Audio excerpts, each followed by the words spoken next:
questions? Well, I can comment. I think I'll ask Marco to say a few words on Syria.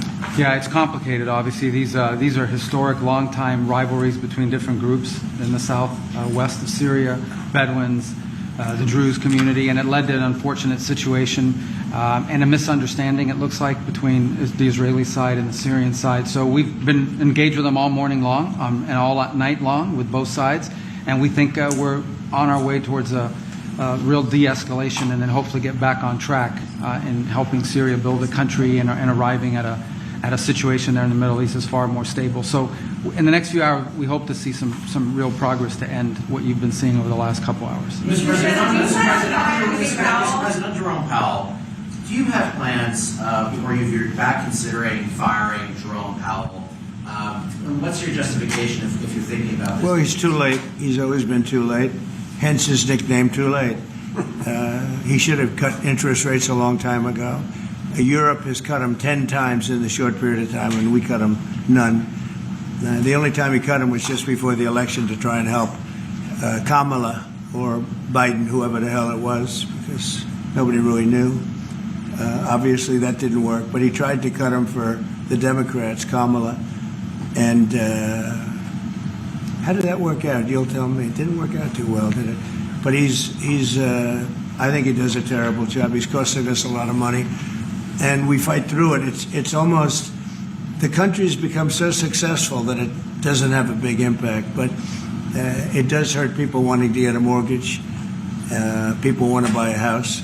He's a terrible Fed chair. I was surprised he was appointed. I was surprised, frankly, that Biden put him in and extended him, but they did. So, no, we're not planning on doing anything. We're very concerned.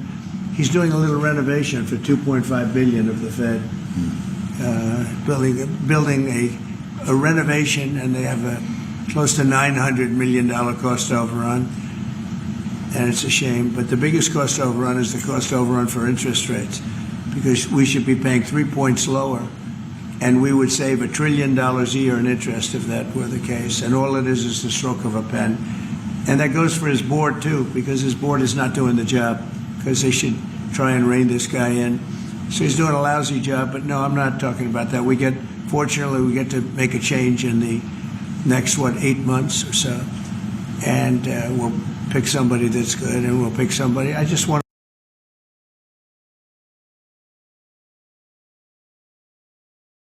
the job, because they should try and rein this guy in. So he's doing a lousy job, but no, I'm not talking about that. Fortunately, we get to make a change in the next, 8 months or so. And we'll pick somebody that's good, and we'll pick somebody. I just want a fair job. We want to see lower interest rates. Our country deserves it. We're making a lot of money. We're doing great as a country. We have no inflation, record stock market, record business, record everything. Everything's a record now. We had the worst inflation in history under Biden, and now we have almost no inflation. We've done a great job, and we should have the interest rates cut. So you're saying the other day that Scott Bessent, you're so happy with the Treasury that he's not your top option to replace Jerome Powell, whatever that may be, whatever you decide what you want to do with him. No, Scott's doing a very good job. I'm very happy with Scott, which I'd rather keep him. Kevin's somebody would consider. Kevin is fantastic, too. We have a lot of good people for that job. It's not a tough job, to be honest. Assuming you're smart, it's not a tough job. If you're a dummy, then I guess it's a tough job. But it might be one of the easiest jobs I've ever seen. And now on top of it, he's building a close to $3 billion little nest egg for himself. He's not doing the right job. We should be saving $1 trillion a year in interest. When he talks about cost, we should be saving. Think of it, $1 trillion a year. Add that with the tariffs and everything else. But he just doesn't want. He's a knucklehead. But we'll see how that. We'll see how he's listening to this. Yeah, that's a strange conversation. But we like to say it like it is. But we have a lot of people that want that job very badly, and I'm only interested in low-interest people, frankly, because you don't need. I know. So they had the 71 different economists and people experts that they picked. about a month ago. I was the only one, along with one person from maybe the Wharton School of Finance. The two of us got it right. 69 people, including Powell, got it wrong. And he wants to hire thousands of new people to help him decide where we're going in the future. It only takes one good mind. It doesn't take 5,000 good minds. So they're expanding the Fed. It's the dumbest thing I've heard of. But, you know, it's very autonomous. Just to follow up on that, sir, are you completely ruling out the idea of firing Jerome Powell? I don't rule out anything, but I think it's highly unlikely unless he has to leave for fraud. I mean, it's possible there's fraud involved with the $2.7 billion renovation. This is a renovation. How do you spend $2.7 billion? And he didn't have proper clearance, et cetera, et cetera. So you know that's going on. So, you know, there could be something to that, but I think he's not doing a good job. He's got a very easy job to do. You know what he has to do? Lower interest rates.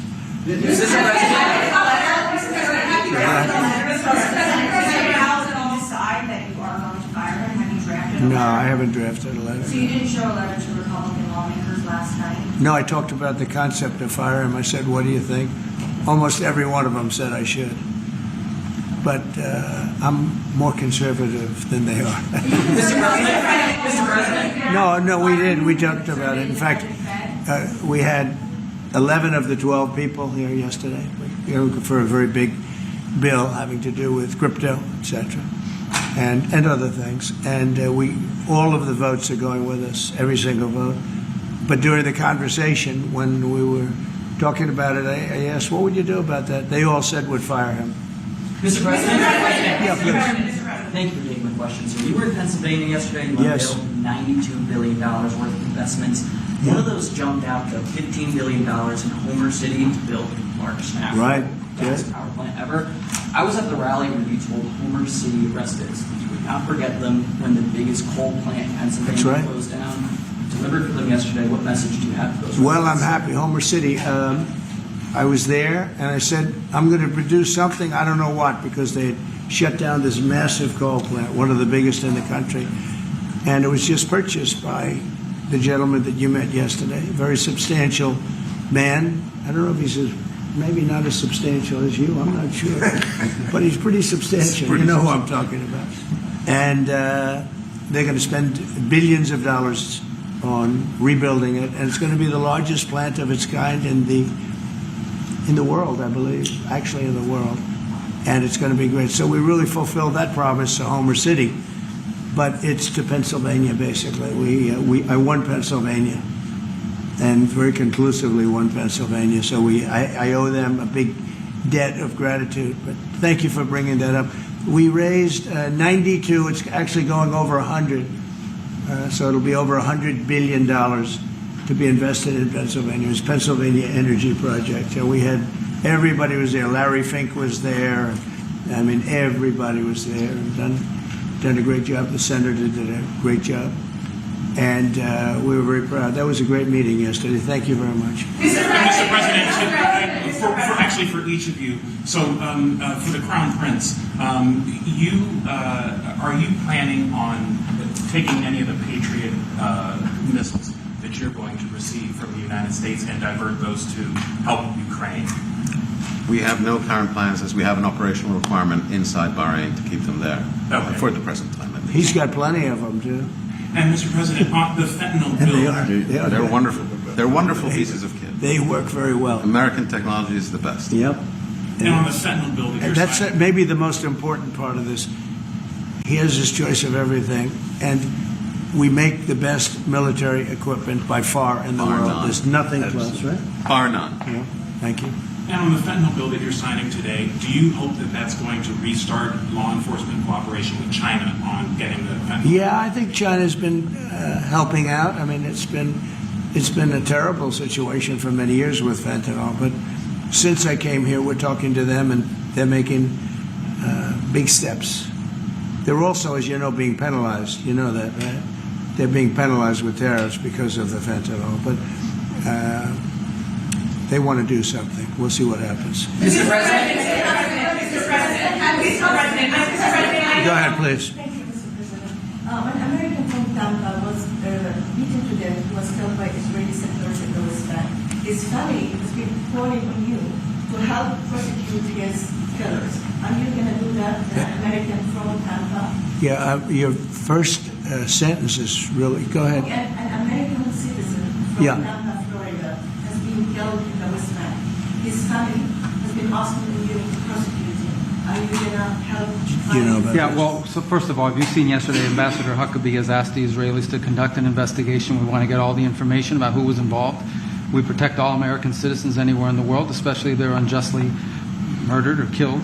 So we're gathering more information, but I hope you saw yesterday Ambassador Huckabee in Israel asked the Israeli authorities to produce an investigation and concrete information about who was responsible for his murder. They're reporting that tomorrow. We have a meeting on it. They're going to be reporting that to me. Yeah.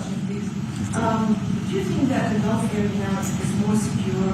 And do you believe that a negotiation with Iran is necessary at this stage? Well, I definitely believe that the volatility of the situation has been reduced. And we didn't know where it was going to go on the Sunday. We were very glad when we found out on the Monday. Let me put it that way. And should the Iranians want to negotiate, I believe the ball's in their court. That is the true reality of where we stand today. They are the ones that stand to benefit from a negotiation. And they do. They want to negotiate. They want to negotiate badly. We're in no rush because, we said we could have made a deal. They should have made a deal. And then we bombed the hell out of their various places. We're in no rush, but if they want to negotiate, we're here. Yeah. Mr. President, I know you want to move past all this intrigue over the Epstein files, but I do want to ask you to clarify something you said this morning. You said this was all a hoax. Has your attorney It's a big general hoax. told you this was a hoax? What evidence? have No, you it's seen? not the Attorney General. No, I know it's a hoax. It's started by Democrats. It's been run by the Democrats for 4 years. You had Christopher Wray and these characters and Comey before him. And it's a bad group. It started, actually, look at the Steele dossier that turned out to be a total hoax. The 51 agents, the intelligence, so-called intelligence agents, it was a hoax.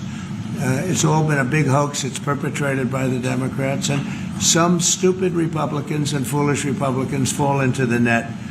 And so they try and do the Democrats' work. The Democrats are good for nothing other than these hoaxes. They're bad for policy.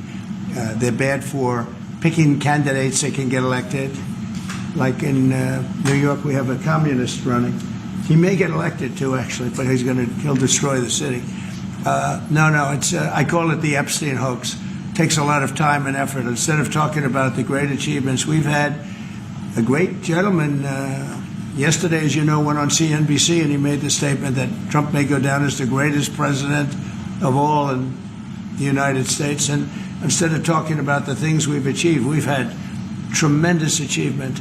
They're wasting their time with a guy who obviously had some very serious problems, who died 3-4 years ago.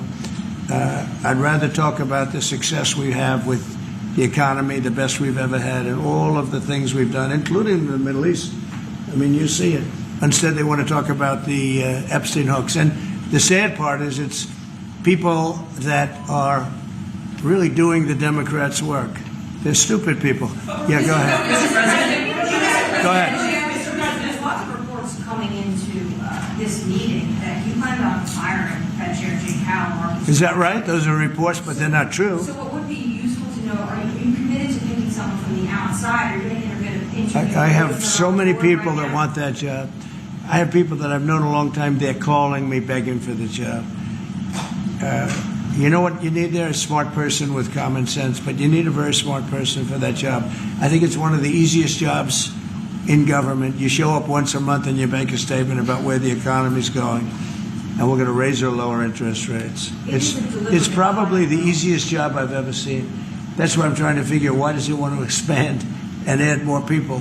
He's going to add more economists to tell him what to do. But the economists, I was right. All the economists were wrong. They admitted it. They admitted it this morning. Quiet. Go ahead.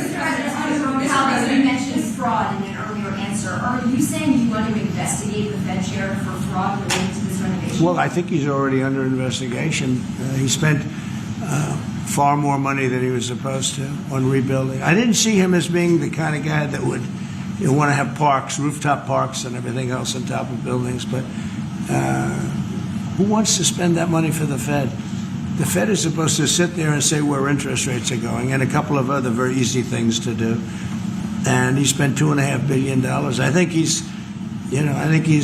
got some problems. Mr. President, thank you, sir. You also reported a monthly surplus in the month of That's right, $25 billion. A ton of money with these new tariff rates coming into effect on August 1st. We're going to be bringing in even more tariff revenue, specifically.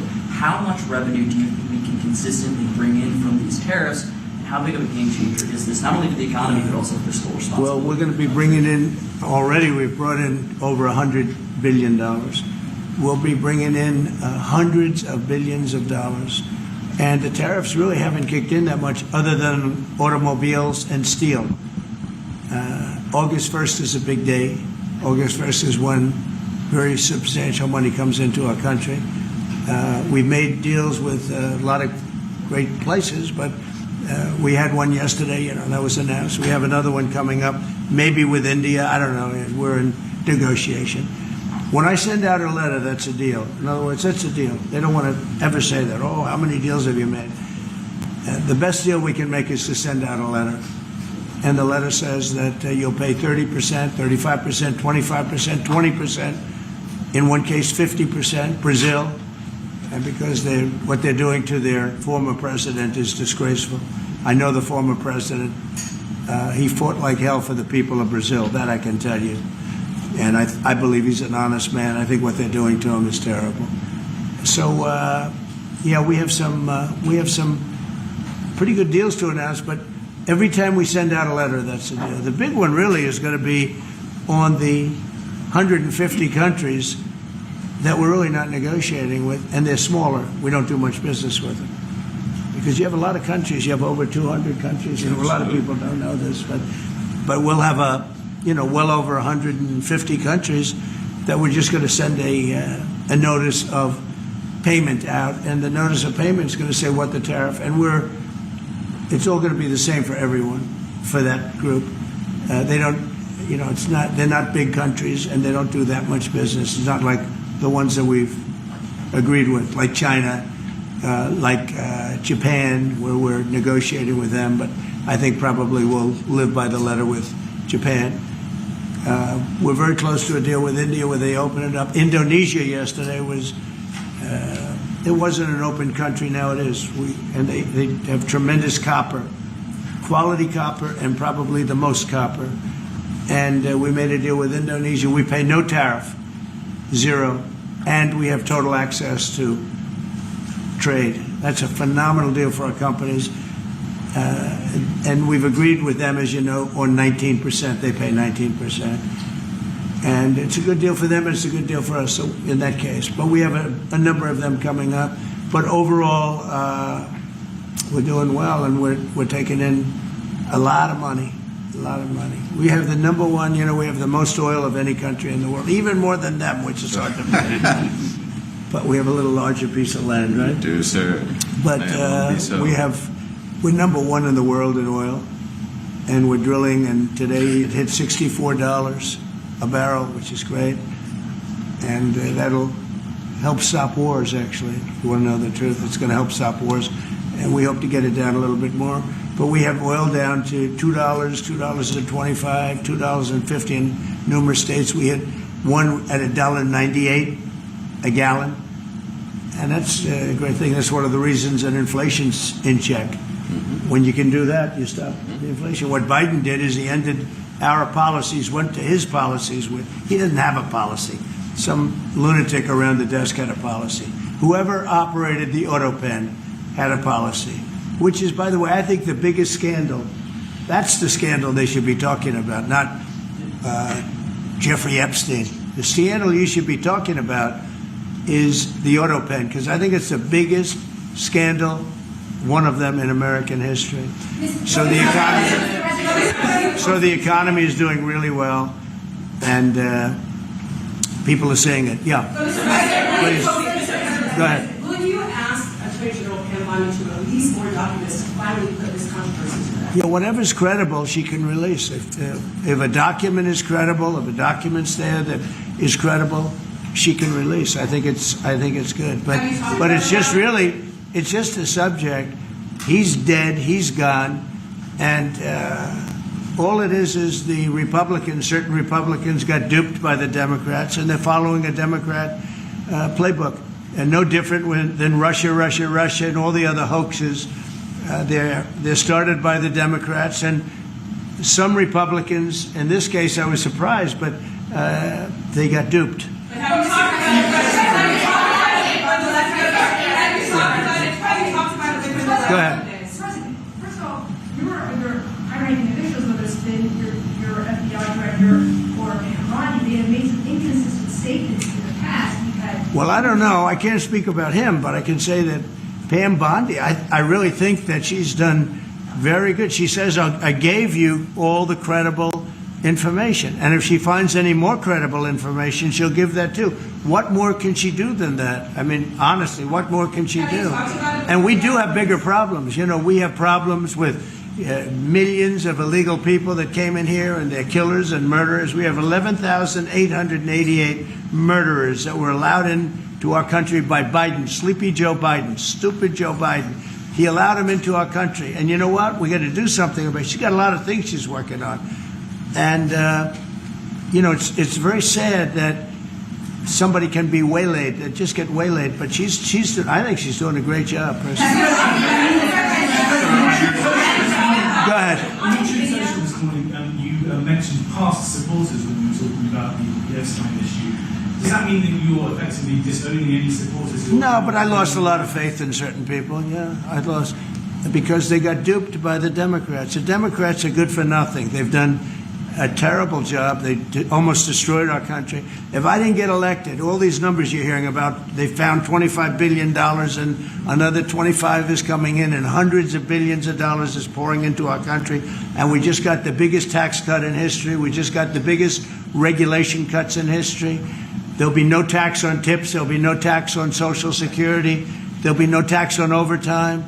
There'll be no tax on so many other things. You're allowed to deduct your interest from a car payment. That's never happened before. You borrow interest. You borrow money to buy a car if the car is made in America. And by the way, factories are being built all over America, car factories, AI factories, but you get a deduction on your interest. Nobody ever thought of that before. It never happened before. And, you know, these are the things that they should be talking about. The big, beautiful bill is one of the greatest pieces of legislation ever in this country. And the Democrats have nothing to combat it. So they say, oh, it's death. Oh, that's good. And then they give it to the fake news, which is you and a few others. And the fake news talks about the bill is death. The bill is actually life. The bill is life, and it saves our country. This bill is incredible. Look at the results already. So we have $16 trillion being invested in our country. And this great gentleman and his family just came in with another billions of dollars. And if he didn't like the country, if he didn't like where we were going, he's very smart. He'd come, maybe he wouldn't even come. I think maybe he wouldn't even come. You'd save your time. But, you know, it's one of those things. But if he didn't like where this country was, he wouldn't be investing billions of dollars in this country. But think of it, $16 trillion, more than has ever been even contemplated before. And we haven't even started yet. So that's what I want to talk about. I want to talk about the success. And the Democrats have nothing to show for what they do. They almost destroyed. They allowed 25 million people to come into our country, gang members, jailbirds, from all over the world, not South America, from all over the world. They allowed them to come into our country from mental institutions, insane asylums, just walk right through. They couldn't come into your country. They couldn't come into any country in the world except our country. And they came in from the worst places, gang members, drug dealers. They all came in. Turn it off, please. They all came in. And I'm doing something about it. We have it under check right now. We got rid of a lot of the murderers already. Some of them we put in our prisons because they're so bad we don't want to take a chance in putting them in a foreign prison, have them come back. But we've done a great job. Our country's in great shape. We literally have the hottest country anywhere in the world right now. And it's true what the king said, what a lot of people said. We were a dead country. 1 year ago, we were a dead country. We were laughed at all over the world. We had Afghanistan with that horrible embarrassment, most embarrassing moment in the history of our country. Look what happened with Russia and Ukraine. That should have never happened. Look what happened with Israel. That would have never happened. Hamas had no money. Iran had no money. There was no money to do an attack like that. All these things that happened that wouldn't have happened if you had good leadership. And that's what you should be talking about. Thank you very much, everybody. Thank you.